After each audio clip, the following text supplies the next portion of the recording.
Yorana, bienvenue pour ce Inside Doc de l'après-midi, donc le premier Inside Doc de l'après-midi au FIFO.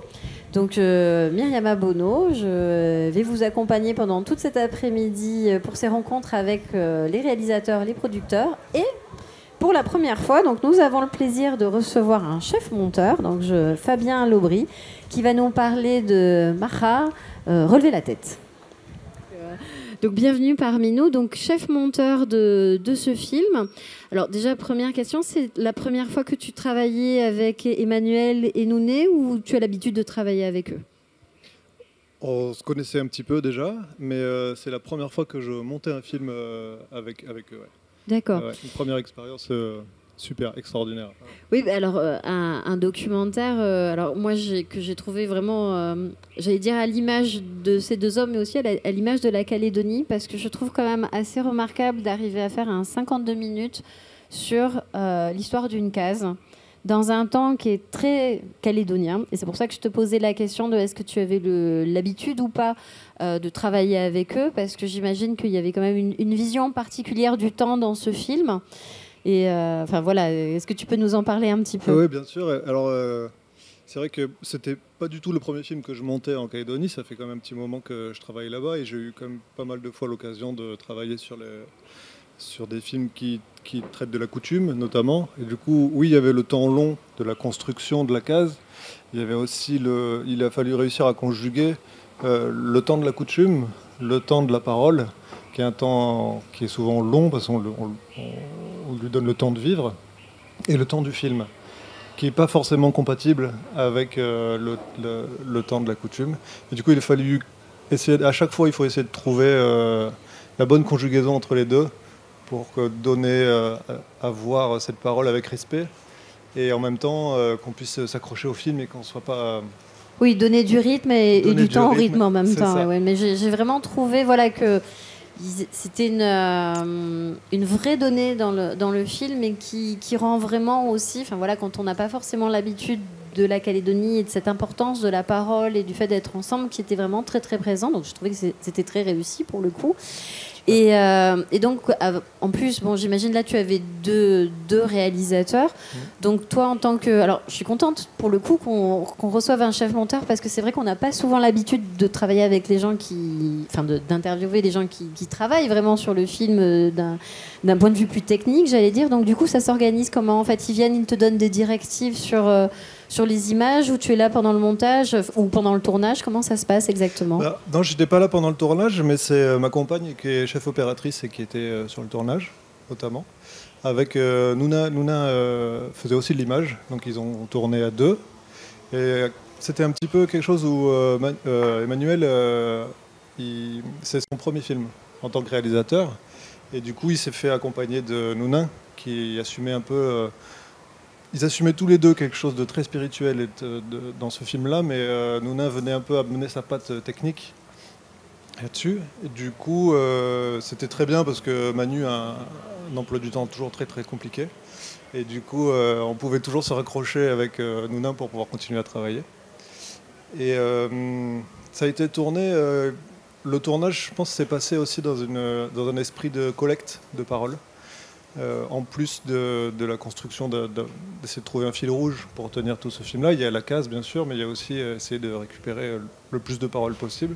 Et je pense qu'ils sont tous les deux dans cet esprit-là de dire, quand on fait une interview, on va essayer d'aller jusqu'au bout, même si on sort du film, c'est pas grave, on prend pour essayer d'emmagasiner des mots importants qui sont surtout en ce moment dans le pays.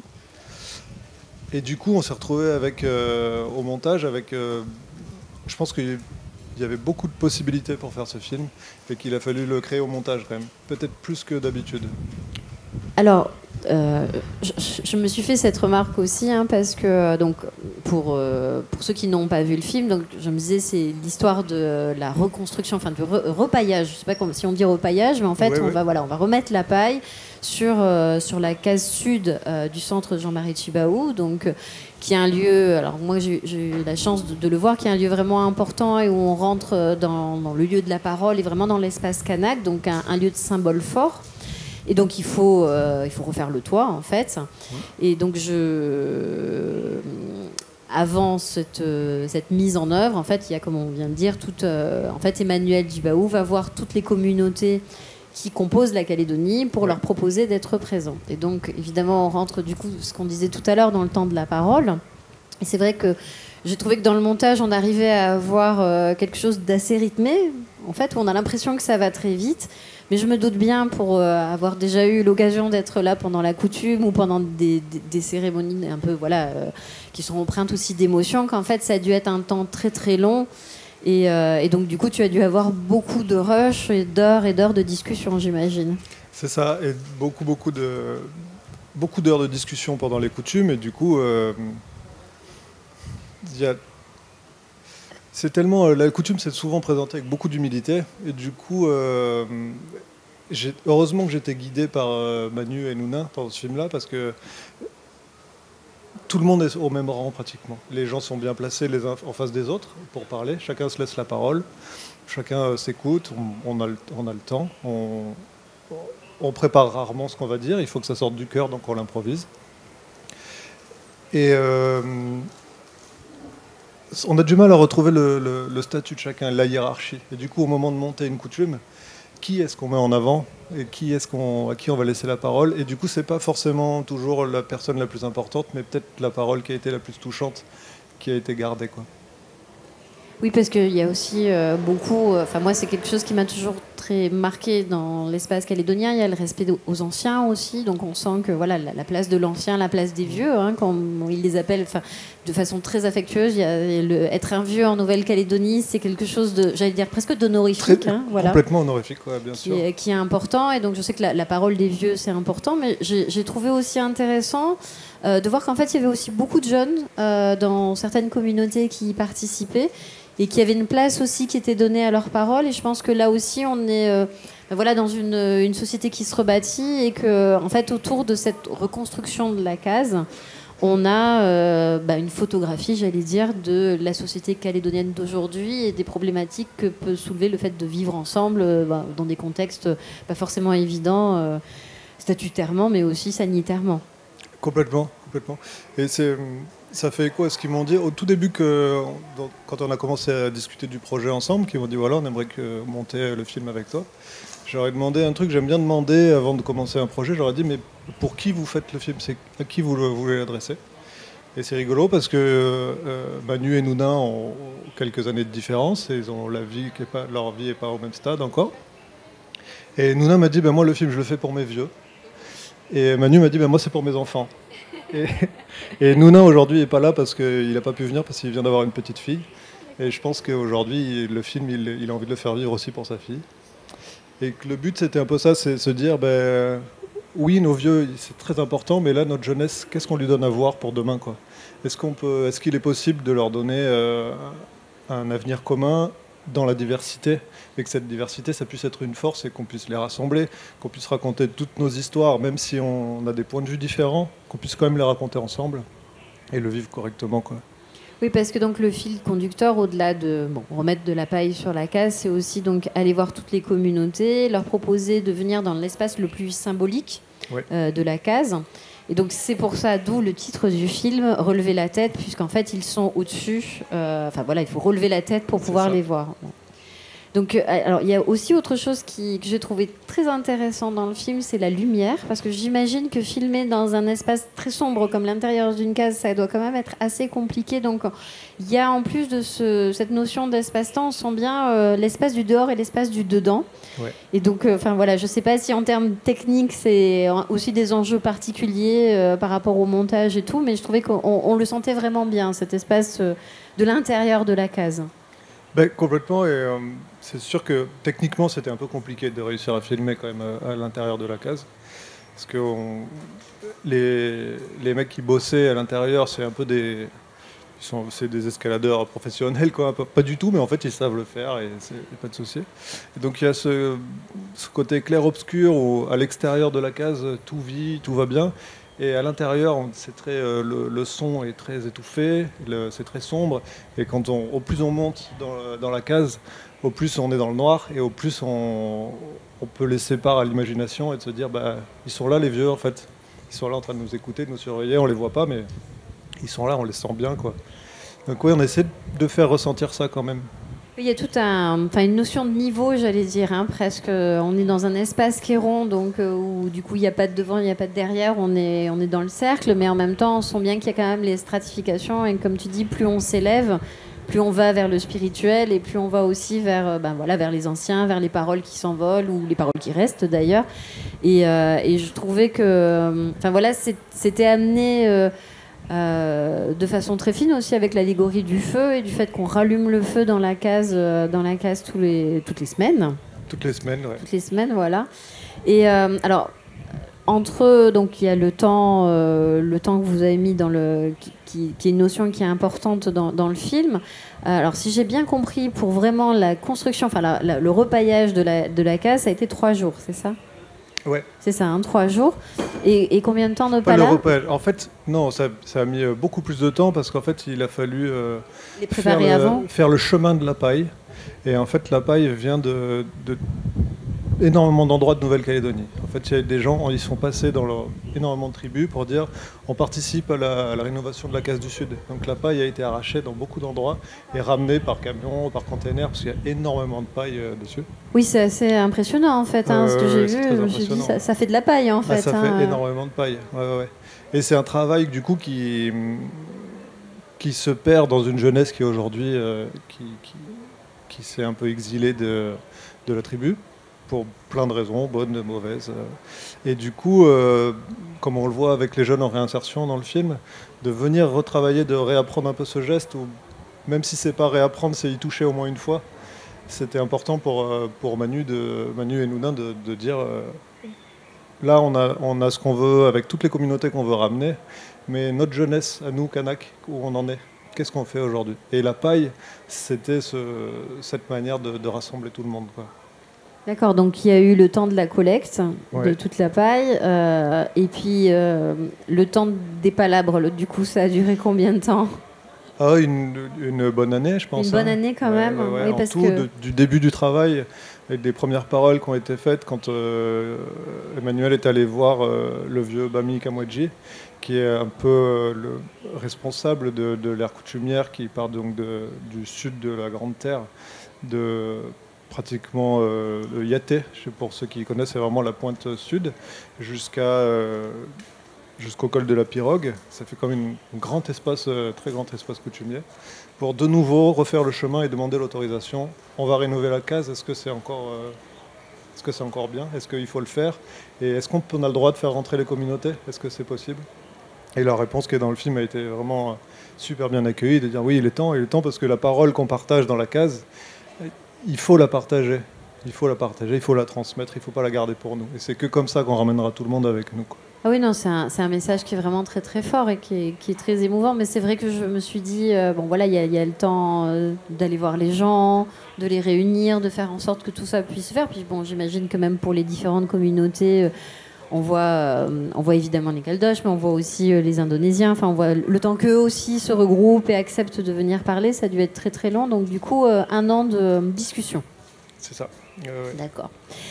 Et donc, alors le film commence, la période commence de ces palabres, j'imagine, un petit peu avant les confinements où ça a été concomitant, oui, c'est ça. Oui, c'était avant quand même. D'accord, ça a commencé avant. Oui, ça a commencé avant. Et puis en Calédonie, on a quand même eu la chance d'être dans une bulle relativement isolée, oui, bien sûr. On a été relativement isolés. Du coup, on a quand même vécu le Covid et les confinements un peu en décalé de tout le monde. Du coup, il se passait des choses chez nous quand c'était plus possible ailleurs. Et puis après, ça s'est inversé. Oui, non, c'est pour ça aussi que je te pose la question, parce que bon, c'est pas dit, mais je me suis demandé si aussi le fait que Wallace Cottrell l'a évoqué depuis qu'on a commencé le FIFO, c'est vrai que la situation sanitaire a fait que on s'est tous retrouvés il y a à nouveau, c'est-à-dire cantonnés dans nos îles, plus ou moins. Bon, même si on pouvait pour certains bouger, c'était quand même assez contraint. Et que donc, du coup, il a fallu aussi qu'on se reparle, qu'on réapprenne à vivre ensemble. Du coup, je me demandais si ça avait une influence quelque part ou pas du tout. J'imagine que le projet de refaire la case, c'est quelque chose qui date, puisqu'on était... Alors, c'est vrai que je ne l'ai pas dit, mais c'est aussi parce que c'est lié à l'anniversaire du centre et aux 20 ans, aux 20 ans de la case. Et donc, du coup, il y a un moment anniversaire. Et donc, elle n'avait pas été refaite depuis 20 ans. Elle n'avait pas été refaite depuis 20 ans. finalement, on attribue un peu ça au fait qu'à l'époque, les choses avaient été bien faites, notamment avec beaucoup de respect et d'humilité pour les vieux. Parce que finalement, il n'y a pas eu tant de choses à faire que ça sur la case. Ils s'attendaient à ce qu'il y ait beaucoup de travail, à devoir refaire toute la structure. Et en fait, il a fallu refaire le panier qui est tout en haut de la case et repailler. Mais du coup, c'était très impressionnant de se rendre compte que cette case qui avait 20 ans, elle est super bien tenue, quoi. Ah ouais, non, moi aussi j'étais assez étonnée parce que bon, nous aussi on a des constructions végétales, ça ne dure pas 20 ans. Donc je me suis dit, ah oui, quand même, 20 ans. Et en effet, ça devait être extrêmement bien fait.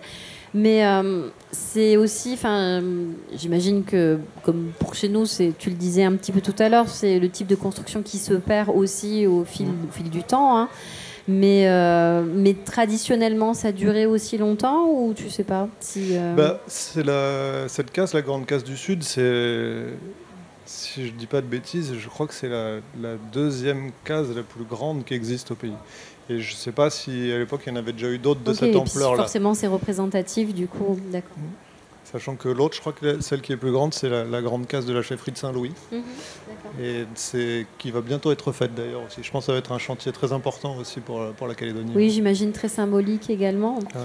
Et donc à la fin du documentaire, donc on voit toutes les communautés qui viennent et qui font la coutume, et où chacun amène un objet. Ou une étoffe, chacun amène quelque chose qui symbolise sa communauté et donc tout ça doit être installé dans le panier, c'est-à-dire dans l'espace haut en fait de la case. Et donc là c'est pareil, ces cérémonies elles ont duré juste une journée ou ça a été un temps très long Les cérémonies c'était une journée, ouais. Le jour où tout s'est passé. Ce qui est long quand même pour une cérémonie. Ce qui est long, ouais, bien sûr.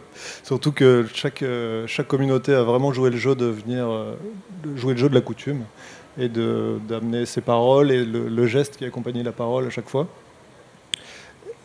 Et oui, ça a été long, mais c'était super émouvant, quoi. Parce que tous ces objets-là, du coup, ont été mis dans le panier qui est tout en haut de la case. Parce qu'on dit que quand on parle dans la case, nos paroles, elles montent, et c'est là-haut qu'elles vont rester, quoi. Et c'est là-haut que sont encore toutes les paroles des vieux qui sont dans la case. Du coup, d'aller placer des objets là-haut, c'est un très bon présage. Oui, on sentait qu'il y avait un choix réfléchi de chaque objet qui devait y être présent. Notamment, moi, j'avais trouvé intéressant le choix de la communauté caldoche qui mettait donc les outils, les pionniers et tout. Je trouvais que c'était de belles images pour chacun et on sent que il y a une vraie intention et un vrai respect.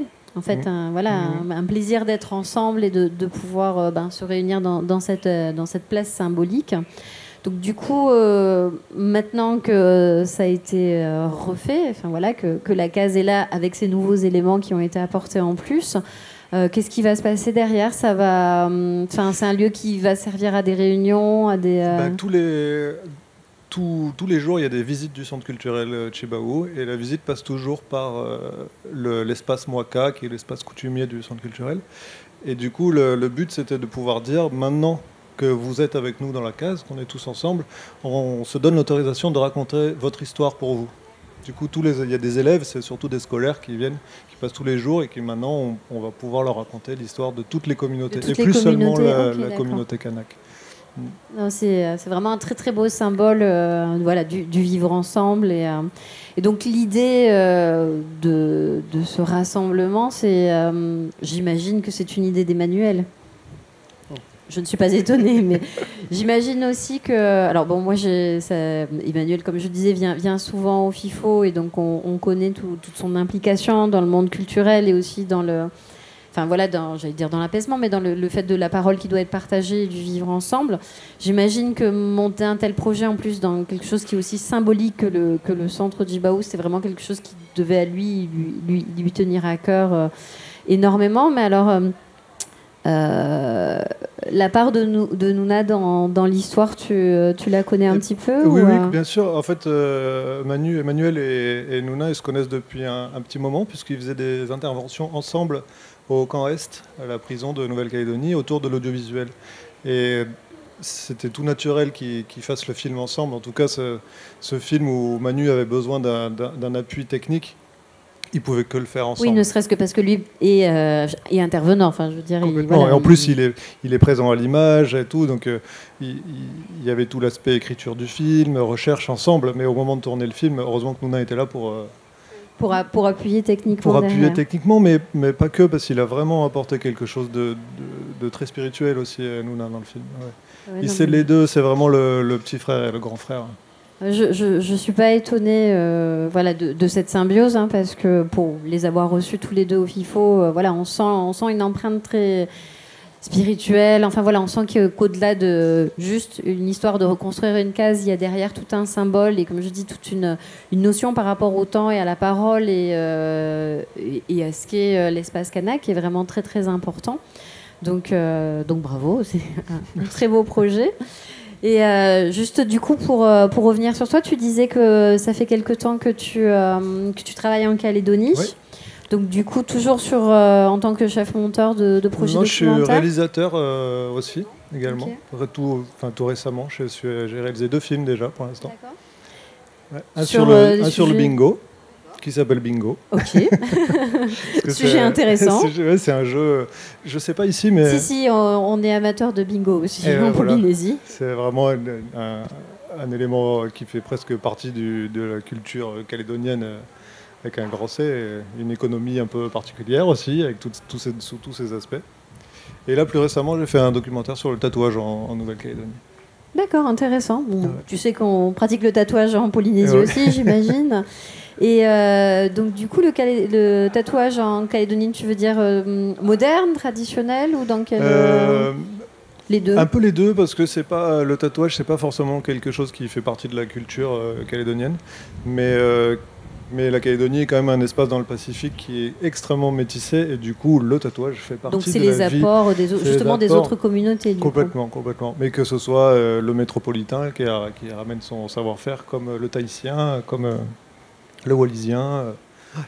Oui, alors j'ai noté que dans les communautés, la communauté wallisienne, qui est une communauté très importante en Calédonie, était représentée. Alors évidemment, un peu de chauvinisme, je me suis dit, tiens, il n'y a pas de Tahitiens. Mais bon. Si, il y avait les Tahitiens. Ouais. Mais ils étaient avec les Wallisiens, du coup, on ne les voit pas forcément dans le film, on n'a pas pu mettre tout le monde non plus au moment de... Oui, parce que c'est ce que je me suis dit, qu'il n'y avait pas forcément toutes les communautés non plus. Il y a quand même beaucoup de monde en Calédonie. Les Tahitiens, les Antillais, les Vanuatais... Ok, donc du coup, c'était vraiment le grand rassemblement. Ah, c'était le grand rassemblement. Oui, non, parce que c'est vrai qu'on sait qu'il y a une forte communauté wallisienne également en Calédonie, à Nouméa spécifiquement, mais il y a aussi une petite communauté tahitienne. Oui, donc voilà, je me suis fait la remarque. Qui était représentée, qui était là. Tant mieux. Ils ont amené quoi comme objet, hein? Un manou. Ok, d'accord. Je sais pas comment on dit, c'est un manou, moi je dis, mais c'est une étoffe. Ah, ok, un tapa alors. Peut-être un tapa, ouais. En fibre? Non, c'était pas en fibre. Ah, d'accord. Ok. Ah, ok. Un paréo, alors, peut-être? Un paréo. Bon, d'accord. Mais c'est bien aussi. C'est bien aussi.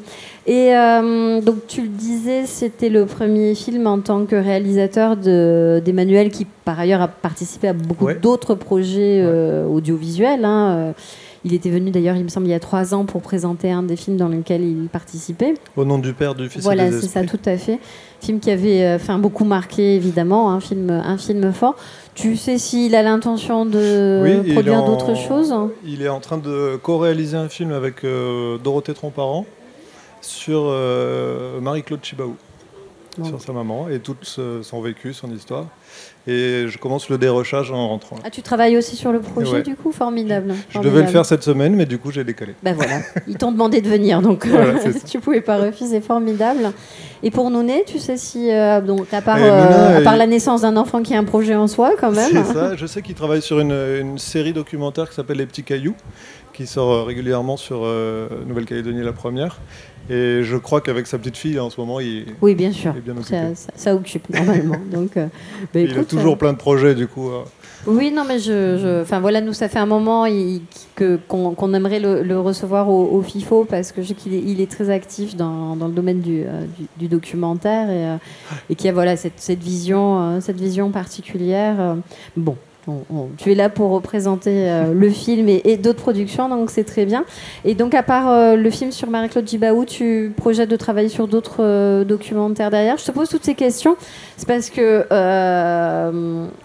je suis assez marquée, intéressée de constater qu'il y a autant de films calédoniens dans la sélection cette année. ce qui est bien, hein, ce qui est même très bien. Et c'est vrai que j'ai le sentiment comme ça que vous avez peut-être un petit peu moins souffert que nous en Polynésie de la crise sanitaire ou des conséquences économiques, puisque ça me semble quand même très vivace chez vous. Donc voilà, apparemment, il y a beaucoup de choses qui continuent à se faire quand même. Oui, il y a beaucoup de choses qui continuent à se faire, mais ça a quand même impacté beaucoup de choses. J'ai l'impression d'avoir vécu un peu quelque chose d'extraordinaire parce que j'ai pu continuer à travailler sur des projets et je crois que ça n'a vraiment pas été le cas de tout le monde en Calédonie quand même. D'accord, il y a quand même eu un impact sur les productions. Bien sûr. Okay. Non, sinon, moi je travaille sur un projet de film en écriture, là, un film sur une jeune autiste qui s'appelle Eléa et sur la problématique de l'autisme en Nouvelle-Calédonie, qui est quand même pas très très connue, qui est assez compliquée à gérer. Il y a une institution qui fait beaucoup de choses, mais les moyens sont limités. Par exemple, il n'y a pas d'institution pour les gens qui dépassent 21 ans. On ne sait pas quoi faire. Oui. Et cette jeune autiste a découvert le chant il n'y a pas longtemps et du coup, elle chante merveilleusement bien et elle s'ouvre sur le monde grâce à ça. Donc, on est en train d'essayer de faire quelque chose avec elle. C'est un beau projet, donc tu vas le suivre en tant que réalisateur ? Oui. D'accord. Ouais, c'est ça. D'accord. Donc du coup, tu combines les deux, réalisation et chef monteur. C'est pas trop compliqué ? Ça fait un peu plus de 10 ans que je suis monteur. Et je suis en train tout doucement de glisser vers la réalisation. Mon envie, c'était de faire de la réalisation quand j'ai commencé le montage. Je me suis dit, je vais faire du montage parce que je pense que c'est une des meilleures écoles pour apprendre la réalisation, de mon point de vue. Et je me suis pris au montage et je me suis régalé, mais maintenant j'ai envie d'un petit peu... Envie de passer à autre chose. J'ai envie de passer à autre chose, ouais. Bon, Et puis de passer de l'autre côté de l'écran un petit peu, c'est chouette aussi. C'est aussi d'autres responsabilités, j'imagine. C'est d'autres responsabilités, ouais, c'est sûr. Bon, je pense que à moins que tu aies d'autres choses que tu souhaites nous dire sur le film auquel j'ai pas pensé.